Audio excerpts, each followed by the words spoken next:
अस्सलाम वालेकुम। मेरा नाम अशफाक अहमद है और मैं पिछले 28 साल से इमिग्रेशन रिलेटेड सर्विसेज प्रोवाइड कर रहा हूँ। आज हमारे साथ अफ़ान हैं, जो टर्की के अंदर पढ़ रहे हैं, बैचलर के आखिरी साल में हैं।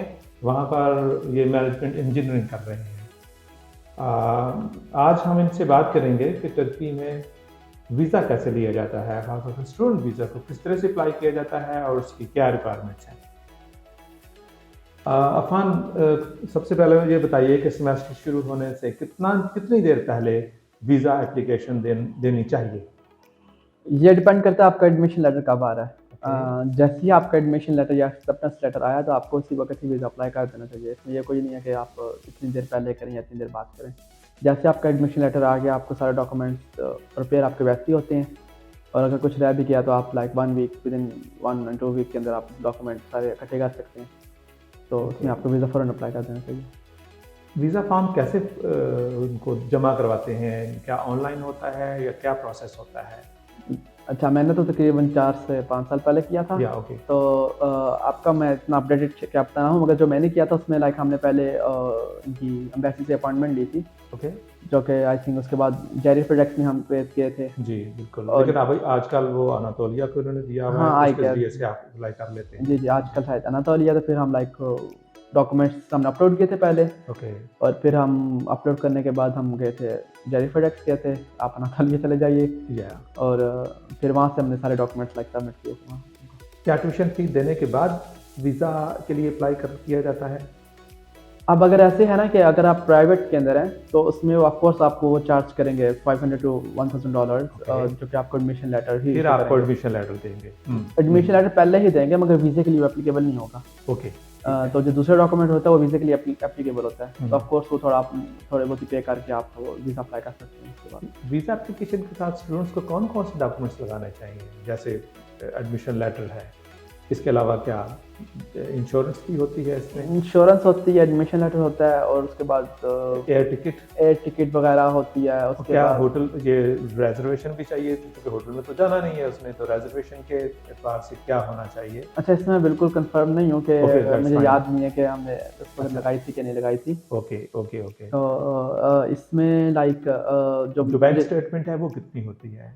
वो तकरीबन आजकल तो वैसे पाकिस्तानी करेंसी डाउन है, तो ठीक है। लाइक तकरीबन 15 से 20 लाख तक अगर हो तो बेहतर है, ओके, क्योंकि ओके। पहले तो इससे कम थी, क्योंकि तो पहले अगर फादर के नाम अकाउंट हो तो फिर तो डेफिनेटली ज़्यादा थोड़ा होनी ज़्यादा चाहिए, कर लें। 3-4 लाख ज़्यादा होनी चाहिए। हम्म। ये बात ठीक है। तो इसमें जो बैंक स्टेटमेंट कितनी पुरानी होनी चाहिए?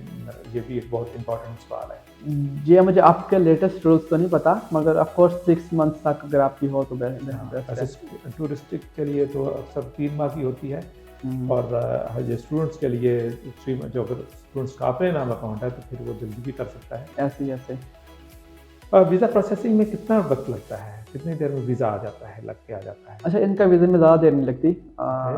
ये इसमें कितना टाइम? तकरीबन 20 से 30 दिन तक का पीरियड होता है। मेरा तो इतने दिनों में ही आया था।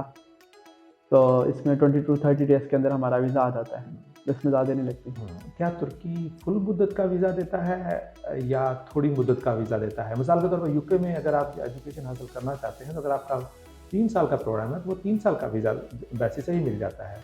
लेकिन मुझे याद है जब मैं खुद यूरोप में पढ़ने के लिए गया था, तो मुझे 1 माह का वीज़ा दिया गया था, मगर वो इस 1 माह के वीज़े की वो ऐसी कैटेगरी थी कि उसको रेजिडेंस परमिट में वहाँ पहुँच के तब्दील किया जा सकता था। तो टर्की में क्या सीन है अगर उस तरह से देखा जाए तो? अच्छा, टर्की का भी ऐसे ही है। वो हमें 90 डेज़ का वीज़ा देते हैं। ओके, तो इस 90 डेज़ के अंदर फिर हमने वहाँ जाके इसको रेजिडेंस परमिट में कन्वर्ट कराना पड़ता है। उसको हम कहते हैं किमलिक।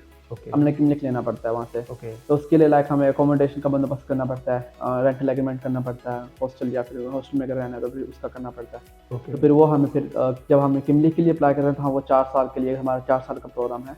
ओके। ये जो तो किमलिक है जिसका मतलब रेजिडेंस परमिट, जी, जी। TRP, TRP residence temporary permit residence permit for students, students, इसके लिए वहाँ वहाँ से अप्लाई करना वहाँ से पड़ता करना है। पड़ता है। तो वो क्या-क्या डॉक्यूमेंट्स वहाँ लगते हैं लगा वहाँ पर? उसमें होता है इंश्योरेंस होता है, और क्योंकि आपका 4 साल का प्रोग्राम है तो फिर 4 साल की इंश्योरेंस ही लगेगी। ओके। और प्लस आपका रेंटल एग्रीमेंट होता है, हुँ, और उनका एप्लीकेशन फॉर्म होता है। या और एडमिशन लेटर हो गया। एडमिशन लेटर तो यूनिवर्सिटी भी नहीं, कुछ चीज़ देती है? नहीं मेरे नहीं ख्याल से एडमिशन लेटर होता है, क्योंकि हमारे हम उस वक्त एडमिशन लेटर नहीं लेते, हम यूनिवर्सिटी डॉक्यूमेंट लेते हैं। या उसका मोरंजी बलगेसी कहते हैं, यानी स्टूडेंट डॉक्यूमेंट होता है।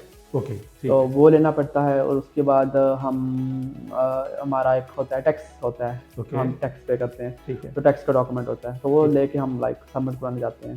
ओके, वैसे आजकल तो यूनिवर्सिटी से करते हैं ये, कि ओके, हम ये सारे डॉक्यूमेंट यूनिवर्सिटी को सबमिट करा देते हैं और है। यूनिवर्सिटी हमारा प्रोसेस करती है। That's good, that's hmm, good. बहुत शुक्रिया अफ़ान, आपने ये बड़ी यूज़फुल इन्फॉर्मेशन दी जो कि वीज़ा के एतबार से थी। बहुत शुक्रिया। Thank you. अल्लाह हाफ़िज़।